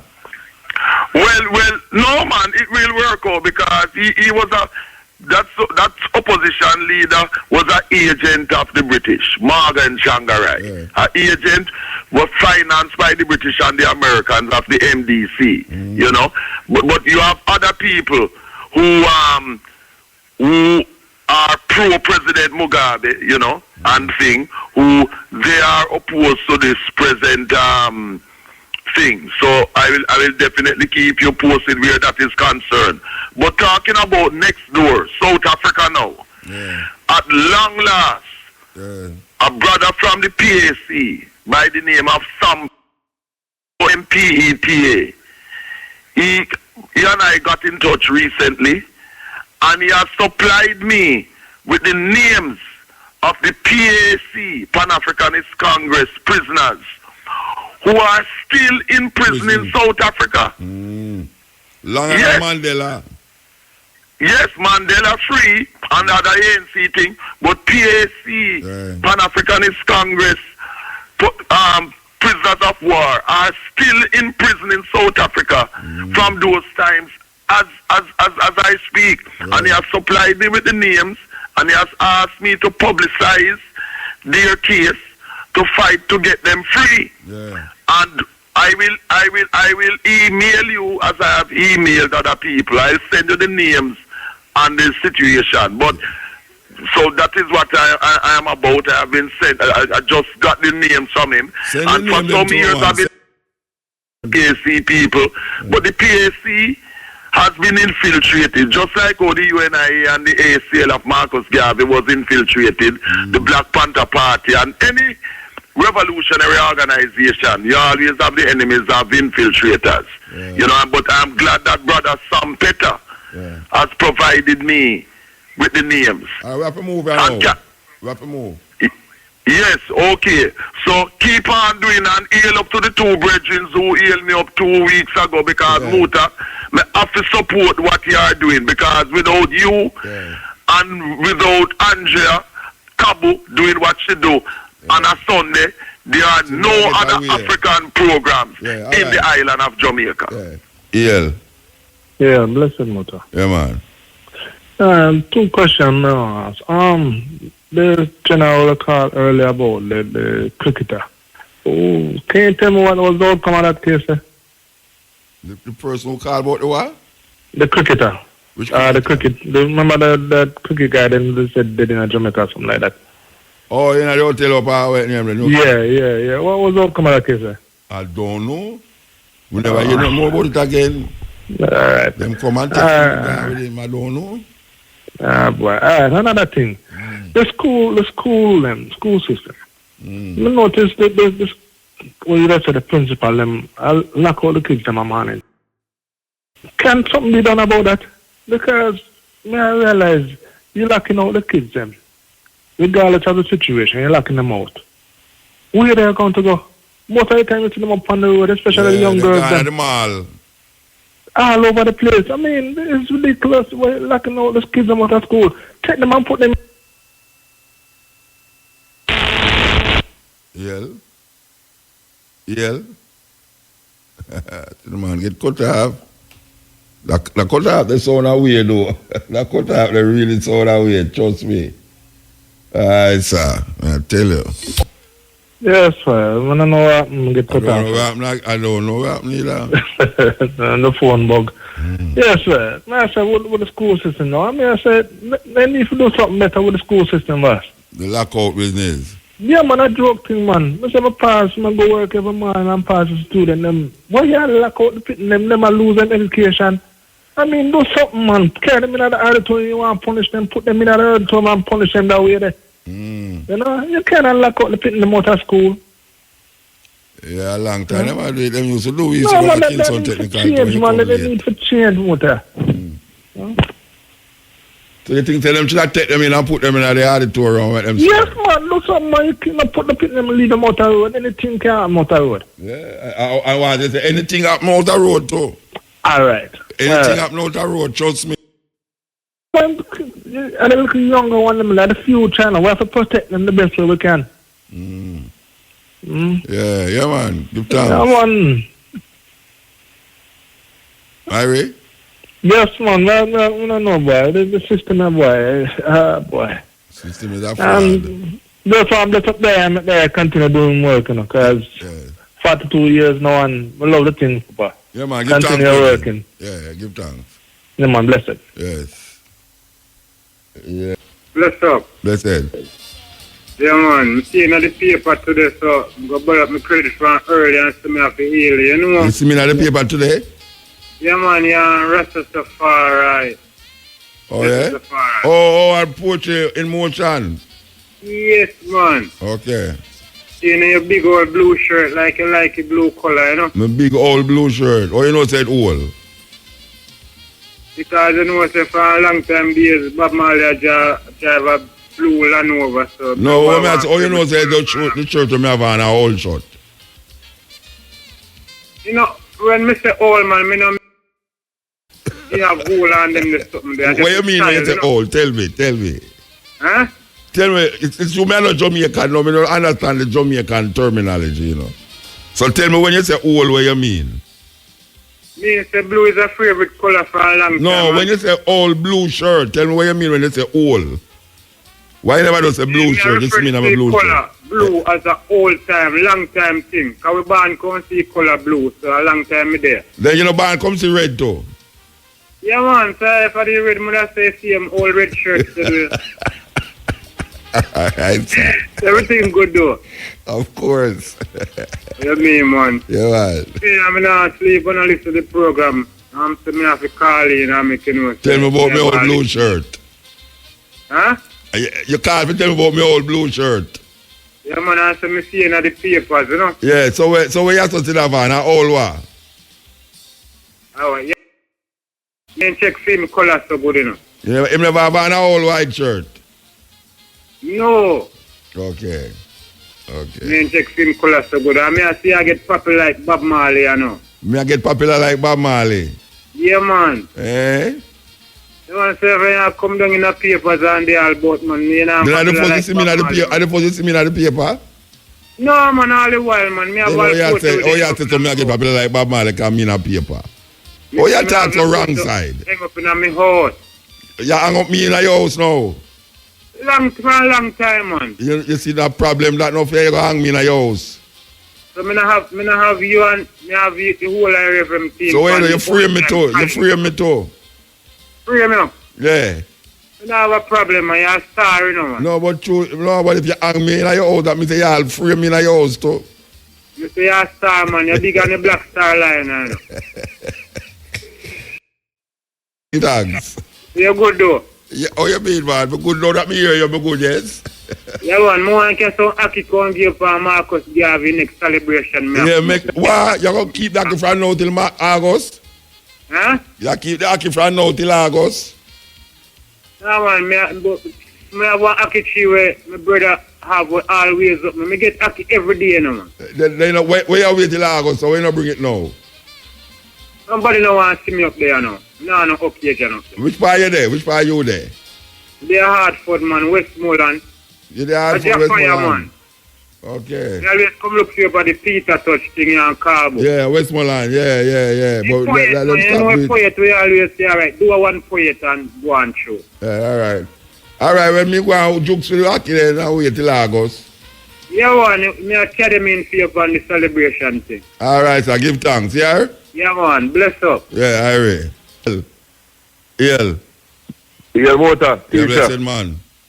Morning, man. Morning. Teacher, you know, sir, we have two problems, teacher. Two problems? Yes, man. Well, one is that the black people never seem to interact with daily. Blacker than me. Yeah. And if you tell them, say, yo, you don't say you're African. No, sir. I'm not African, I'm Jamaican. They never go Africa yet, so they're not African. They want African, and I say, you know, some student when you see a China man, you call him China man. And He they come never from go China. China yet. He never got China, but he was a Chinese. He identified as Chinese. Yeah. You see the white man, you know, so I'm European. There's an irony of the situation with African people in Jamaica. Them hardcore cost me all the while. Cost me all the while, man. Yeah, it's terrible. And another thing now, the other day my daughter in Indian shop, then the Indian in there reason and some black virgin. And the Indian talk about the people and we worship this man in the sky. The Indian say, oh, no man in the sky. And me take it on and I say, virgin, I'm mad if not talking. When they really believe that man in the sky. The man say, I mean, Jesus Christ, God. I say, virgin, no God in the sky. The God inside of you. The man them move from inside of my motor. Yeah, man. Me go out the door, the man them move from inside of me again. If them could have pushed down in hell, they would have pushed down in hell, man. Yes, sir. And go back to the Indian and them and the Indian attack. We still they tell them to no God in the sky, but them prefer talk to the Indian than talk to me. So you can't imagine when me I got through. That's what I say. You're good still. You can't imagine me the ultimate devil, Antichrist. The right, yeah, teach for years and them attack say motor a madman and this and that. Yeah, man, it's a madman, man. And Antichrist and all them something there. But I don't know what go happen still, motor, but I want to buy eyes open already. And you continue to open eyes and we give thanks to them. If you open, I go open, man. Watch me. Yeah, man, we give thanks to them. Enough eye go open to make a difference. You understand? Yeah. We give thanks, man. Yeah, give thanks, brethren. Yeah, bless you. Yes, may I tell you. If him just hear that and then move it from inside, true. But we can take it, we're back broad. I tell you, yes, Ian. Yeah, Motor. Yes, Irie. I talked to you about the money the other day. Marcus gave you on the money? Yeah, that he was on that they was canceling that money that he was on. Oh, yeah. And I'm saying to you that, like, that is a part of Black history that he was under that money that they canceled. And for them to cancel that money in Black History Month is an insult to Black History Month. Okay. You understand what I'm saying to you? Yeah, me hear what you say. Them insult a whole heap of things still, I don't know, Black History Month. Yeah, but no. But for Marcus Garvey money to be cancelled, because they cancelled about the 15th of the month. Yeah, maybe they're going to put it on a paper money now.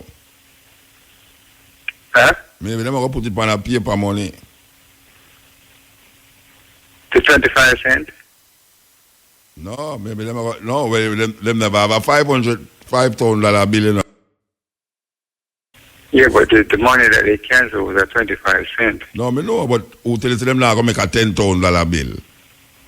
Yeah, but Muta, they canceled it on Black History Month. Yeah, but me know, so what that mean? Me no mean nothing. Yeah, but Black History Month, Marcus Garvey is Black History. Like, yeah, but them not celebrate Black History Month. But it's Jamaican. No, but what I say, so what that mean now to you now? I mean, it's a disgrace, don't it? No, it's not disgrace, but it's insulting to do it in that month of Black History Month. Cause, you know, IRFM says February is Black History Month. Yeah, but when I say now, you are say it's an insult to do it so them should have do it next month. You'd have feel better than to do it next month. I'd have feel better if they didn't do it at all. Yeah, that's why I called you the first time. In terms of the month, because you emphasize the month. I wouldn't have felt better but still it wouldn't be You would Black feel History so Month bad. that You they would feel did so it. bad And remember that Marcus Garvey being on the very 25 cent is a part of Black history. So it's not Black history anymore that they took him off. It's Yeah, but some of them, yeah, all right, so you are now, brethren. Me can't really bother my brains about that, you know. Trust me, because they make a statue don't look like him neither. So, the point is that it don't matter to me if him depend $100 bill, $10,000 bill. We see a different perspective to deal with Marcus Garvey, and we are carried through by educating the people them about Marcus Garvey. Yeah. Not just an image. I mean, it's good. The symbolism is good. You know, we accept the symbolism, but I don't know if I would have emphasized why them do it in a Black History Month. Like, if them they never do it in a Black History Month, it would be almost all right. No, it was never. When I called you, I was saying to you that, you know, because you always champion these causes. Yeah, I know, but I don't know if it's a cause now. If you say why you not do that in a Black History Month, because them don't tell we already say how we are celebrate Black History Month. Them are celebrate Reggae Month. Yeah. Them don't tell you that, you know. That's how we are celebrate Black History Month. To me, I was thinking that IRFM, you and Kabul would have, like, you know, done something about that. I never really take it up as an issue, really. It never comes. Yeah. I see that. Issue, you know? Who else upon the other money them when them cancel out? Well, you said the person that's on the other money is not Paul Bogle, so I don't know who it was. No, which money bag Paul Bogle upon? Or the $1? Which we don't even know the money them. 10 cents. Him upon the 10 cents. But it's not him. You said that was some American. No. When I say who else upon who else upon the kind them with them cancel? That's the two people that I know. The person that you said is not Paul Bogle. Vietnam man. It's a black man said we. It's a black man. So when I ask you now. You said it's American. Wait there. When my money them. I have to find a money. I don't even remember who depend the money we have the little edge. Who depend the money there? Eh? Not the brown money. Money man. Who depend the a $10 or $1. I don't even know a $10 bill. I don't even know, you know. 10 cent motor. 10 cent. Who depend the 10 cent? You said the person that's on the 10 cent is not Paul Bogle. No matter what me did say about the person. Well, that's the person I'm saying. That it's supposed to be Paul Bogle. All right. So if it's But genuine, you said it's not him. No, when me I say the man that who depend it is part of Black history. So me I say no. If him depend it now, it's not the. I don't think it's a deliberate attempt to get rid of the black people them half of the money. But that's what me really say. It was two black people on that money though. Two black people for which money? It was on the 10 cent and on the 25 cent. Marcus Garvey was on the 25. Marcus Garvey is still on the $20, yeah. Yeah, so which one of them Marcus Garvey was on two money. Which part none of them depend? Which one of none of them depend? No, $500. The 5, yeah. Okay, $500 bill none of them. Yeah, she on the 5. But the person on the 10 cent, you said that person is not yeah, the person that I know me say the picture did show it.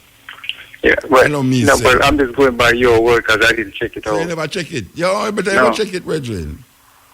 Don't check with me. I'm talking to you and I have to say what you say. I'd have to, cause, you know, I'm talking to you. I'm not talking to somebody else. I said Muta said this. I'm saying you said it. Champion for now, leave. Don't take off Marcus. Don't get rid of the Marcus Garvey for the 10 cent in a Black History Month. Meta will get it rid of it in a next month. Because Marcus Garvey on that money is Black history. But all of them with the money are Black history. Yeah, but you already tell us that the one that we thought was Paul Bogle is not. So yeah, but even if it's that not person wouldn't really count. Yeah, but may I tell you, brethren, even if it's not Paul Bogle, it's still a man who contribute to Black history. Jenkins. Okay. The man the picture where Paul Bogle look like, is still a man who relate to Black history. That is why I bring it up, you know. So you must go out there and go find who is this man when he Yeah, but you never do it. So you never do your homework. You should have go to the back of the class. No, but the homework was really about Marcus Garvey. No, the homework was to find out who is that man with where them says Paul Bogle picture. Who is that man? That is what was the homework. You never do that homework. So now you come now and you say, them take out Marcus Garvey out in a Black History Month. So now, yeah, but you say, no, we must do something about it. That I wouldn't have to go back to that. I have to just say what the teacher said to me, and then I said, but I had to say to the teacher. The teacher didn't give you homework long time, you never do it, you know. I know you come back and refer to the homework where you never do. But the homework would still be that Marcus Garvey, or that person is no longer on the brown money, the 10 and the 25. You are a delinquent student. I should give you... Muta, no delinquency there, Muta. I'm just saying it's an insult for it to have been done in February, even though it was done. Emphasize in February. It's an insult for do it anytime at all. Yes. But you have to explain February. February is we at a Black History Month, you know. And it's a small portion of we at a Black History Month, you know. The majority of Jamaican people now check Black History Month. They might check Lent, Ash Wednesday, Valentine's Day, Easter, and that they might check. It's a small portion away. I relate to it as Black History Month. Yes, but that's the portion I'm talking to. Like you and Kabuk, because like I said, you always champion these causes. Tell me what you want me to do. What should I do? What should I do? Tell me. Go to the government and tell them, say, don't disrespect Garvey that way they by take out the money during Black History Month. Well, you could. Yeah, but if you can't, all right, Richard. All right. Me understand what you're saying, no? But you say, all right. Me don't have that taste and that feeling feet like how you said. Me don't have that, you know, spur. It don't spur me. It's not something that spur me. But me didn't think say it spur you. No, yeah, but me know, but you think wrong. It not really spur me. All right, Mood. So you wait now, hold on. You want me to tell you if you don't know. Yeah. You see the homework I give you from them days how you never do? You remember that homework that you just bring up a while ago? Go pop over. Yeah, you need to go now for your computer go look for it. All right? All right, me hear your part, all right. You're going to do it or you're not going to do it? You have to hear me. You know you hear me? Yeah, my mic go through it. Oh, my mic go through it. You might. All right. So when you come back now, you're going to bring up something else where me and Cabo should have do. And you one thing you know do. Yes, Maud. Give thanks. Yes. All right. Over there. Yes, over there.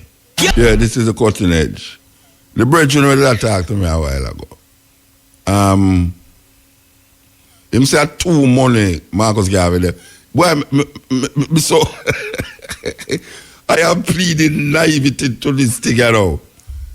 Who depend the $20 bill? That $20 bill. Who depend the $20 kind? Operator, you have a $20 out there. Bring a $20 bill, let me see. And a $10 bill. Because you have two politicians. I think you have, no, one of them upon the money, but you have upon the paper money. But you have a politician upon the silver. Cause it's a copper one, them say them are going to get rid of, you know, the copper one them. Them just said, Garvey upon two of them. And I feel same upon another one too, you know. You know, some no silver. You have no security. Operator. Come teach me something else. Because I don't remember who they for the $20 bill. I could have sworn you have it for the $20 bill. Not the $20 bill, the $20 coin. Can somebody out there tell me, say, Gavin not the $20 coin, I'm the $20 coin. Make me stop going to sound like me an idiot. Nobody now coming out of the studio come tell me, say, me an idiot. Me want to remember if Gavin the $20 coin, because I'm say, them take off Garvey off of the money during Black History Month. But I know say it's the copper money them I get rid of. It's not the silver money them. And I go and go put me upon the black and say Garvey the pan one of them. One of them silver money there. And Buster. I think I'm Manley. Manley depend one of them. And Buster depend one of them. If him feels so upset about it, maybe him should have got lobby say them put Garvey upon the $5 kind. But Garvey, your peep through the window for come inside so come tell me which part Garvey there. Yo, Matrix, come rescue me. Matrix, come rescue me as a Rasta because it's me now no kind, you know, so tell me something now. No, me have kind, but tell me something now. Garvey no depend one of the other kind them, apart from the copper one them. No. Uncle one him depend? So who depend the $20? No, all right. Manley depend one of them. I think Manley depend the $5. You know, to the whole of your idiot in here. No, me really look on them, you know, so wait there. Marcus gave me the $20 bill, Rasta. No? What you say over there, sir? Yeah. Oh, you mean? Don't you see it now? You see it now? Hey, Matrix. Hey, reach a telephone book there. Come on, leak Mark. I'm going to leak him in the with telephone book, you know. Marcus gave me the $20 kind, right? And Manley they pay the $5. No, so. Who they pay the $5? What a terrible thing. If we depend school challenge quiz started. Big money that place. I try to figure out who they pay which of the money there. No, this is outrageous. No, I hope Debian, I hope not Debian, I hope Cabo will listen to this and fire the whole of it. We can't see, we don't even know anything like that. It's great. Because them I get you that the kind and them get you that the Marcus Garvey half of the kind in a Black History Month. So him take resentment to it. Say them do this in a Black History Month because Marcus Garvey is Black History. Me no see the significance of saying me I go fight for that. Because I say me and Cabo should have fight for that because since we are dealing with them something. And I tell them say well, it's not so important to me. But when me I reflect on it now, me I say Marcus Garvey they pay one of the copper money them too? Then how him come and I say that? So them I get you that $20 bill, $20 kind? No, the copper one them I get you that. Them say them now go deal with the copper kind them. No, me know, but them officially, the government officially say them are going to stop make them. But no, but when we want to fight, no, but me know say, no, him said, the brother will call me say, Marcus Garvey depend the copper kind them, and them I get you right in a Black History Month. Right? So him resent it. And him had said, no, him did not expect me now, or Cabo, to bring it up as an issue. Yeah. But if I remember clearly, Marcus Garvey depend the $20 kind. Then how you come in and go like say you never know that? And make me go like say me doubt myself. Why you make me doubt myself for? Hear him now. Trim no want to go against you, no, you know. Hear him now. Maybe. Him no want to say, Beatrix, you idiot man. Marcus Garvey the $20 kind. He brought it talk about maybe. If you don't say right, you don't say that. The two of you are idiot, you don't say if you don't say right, you know. If I talk about maybe, I hope you catch flu when you go outside. You. No, this is amazing, Rasta. This is amazing. So Marcus Garvey actually depend the $20 kind. Then I get you that $20 kind. Brethren, if that will make you feel better, whosoever you is, Marcus Garvey depend the $20 kind, and them not going to get you that the $20 kind. Right? Because Mr. Man take the $20 kind and make ring, you know. Yeah, man, me go to some shop, what they call culture shop in America, where I would have a rats, you know, them use it as the pin, as the top of it, and the ring. No. Yeah, them like them well it on the rings and make it like how this stay. Them.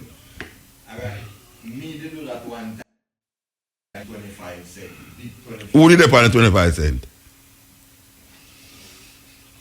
You see it? No, we need to go back to school. Watch out now. Who did they pay the 25 cents? Why you use the 25 cents? I just look side and the apple tree on it. Oh, apple tree they pay one side. So who did they pay the other side? You don't know. Right, you know, so they put, you know, take with our money, then put it up, you know, because every one of the money have different color, you know. And we make it feel like there's a nice thing, but American money does have one color, green. You can't make no mistake unless the number there. Now them bring out one now $5,000 bill, will look like a $500 bill. You ever take it out like your mind and you say, wait, brethren, hold on there, a $5,000 bill that. And them put a man on it when they talk about him not like black. See, when name songster, and a songster, Shearer. A Shearer, they ban all of the black book them in Jamaica, you know. And him, they ban the book them, you know. May I tell you that, you know. He was the blackest prime minister at the time when him did it, and him ban all of the book them. Malcolm X book, Walter Rodney book, all of the book them. And him did ban them. You ever hear about the Black Beauty? You ever read Black Beauty in your school? It's about a ass man. All that him banning and never realize it. You never realize it. It have nothing to do with blackness. Yeah, Black Beauty. No, but it's him, but them put him on the $5,000 bill. And the highest denomination that where them have. So them gonna go make a $10,000 bill now. The money I get less and less when you see them as that, you know. That means they choose them get rid of the $100. And the $50 note, making them say them all get rid of $50. I think of the kind them say them all get rid of. Who they pay the $50 note?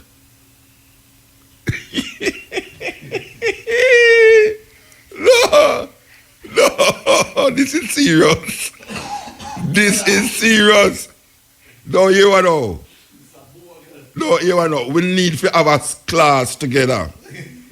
Matrix. May you need to have a class to study Jamaican money and coins and remember who they pay the kind them, because if I look up at them, I can tell them, say, Daddy, me never know say I'm idiot. No, but me don't want them no more than me. Me don't want them no more than me at all. Me not about to not tell them no more than me there for, you know. No, sir. No, sir, me must know more than them. They are longer than them. I have more experience and everything. I make hold up more money than them. Maybe I can start hold up some money. That's it. Too much $5,000 bill.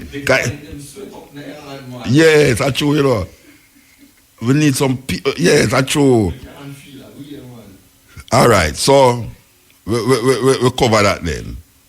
Marcus Garvey upon the $20 kind. All right. And them now get you that $20 kind. So what the brethren can rest easy. Okay. Anyway. Well, it have me giddy a while ago though. Trust me. It have me giddy rasta. Because you still think about them kind of now. Me not look on them, you know. No, because a man just say, give me change. Me have one little pouch, me don't throw it in there. All right, now my car part there, so me don't throw it, so I them put the cup there, me don't throw it in there. You know, see, and some man now stop me, you know. Him pushing me through, me say, wow, Muta, you know, no kind there. And me don't give them answer. Yeah, me everybody look at it, you know, yeah. Sometimes I had foreign money in there, you know. Yeah, some had 25 cents, them and thing, yeah. Aye, sir. That was a exercise in stupidity. Aye, sir. I believe you. Look here. I don't care who they pay the money them. From it can from it have a value.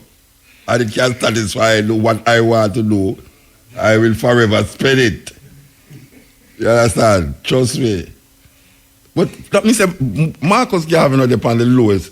You know, one time my brother told me, so them put Marcus Garvey upon the lowest money. You know, because you have 5 cents and you have 10 cents. And they have the $1. The little fine one. That's the $1 that. Which one of them are the $1? No, them not have the copper one them are $1. So the little money. See there? Hey, Matrix. Brethren, talk to me, man, because Matrix a ton million. He must say the little shine one them are $1. Boss, Ratcha man, that man has suffer more than you, him know the kind them. Look here. Matrix, your brethren is not as rich as you. Him have to deal with kind, so him know. Just listen to him I say. You have a $1 kind with one little kind like the 1 cent American 1 cent. Which have some edge, don't it? Who the pan a kind there? Who the pan a kind there? Who the pan a kind there? I think Tid. No, this is serious. Brethren, shut your mouth now, man. Chew your dollar paper money. Yeah. Brethren, Matrix. Your brethren don't angle paper money, you know. So if no way but say, your brethren don't angle paper money. If paper money don't come in a film life at all. Look. See there? At the $1 there. Who they pan it? Let me see who they pan it. $1 Oh, I busted the pan it, man. See $1 Alexander Buster man to the pan it, man. See there? You can be able to see. No, but that's true, you say. A $1. See it? Him don't know them money there. Him don't angle them money there. See Me don't angle them neither. $1 there. Cause if this drop on me, no bother pick it up, you know. If this drop on me, no bother. All right. I learned something that Bustamante is on the $1. Norman Manley is on the $5. Marcus Garvey upon the $20. Who upon the $10? No man, Buster upon the $1, man. See the $1, man. Bars, because take up your whole time and talk about the money. And who they upon which money and who they upon the money. George William Garvey upon the $10. So Marcus Garvey upon the highest kind, the $20. That's not so bad. But I don't understand how Shearer reach a $5,000. Maybe I try all anybody I use it. Come take back your $1 from me. Because I don't want it. Trust me. I don't want that. Let me suffer, man. I don't want to feel so. I hope they say you find it. I hope they say I'm going to find it. I input it up there. I can walk over there and take it out. No, serious? No, maybe search up the brethren. We can't go to find money for more money up there. Search up there. Any paper money up there? All right. I'm going to stop boring the people them.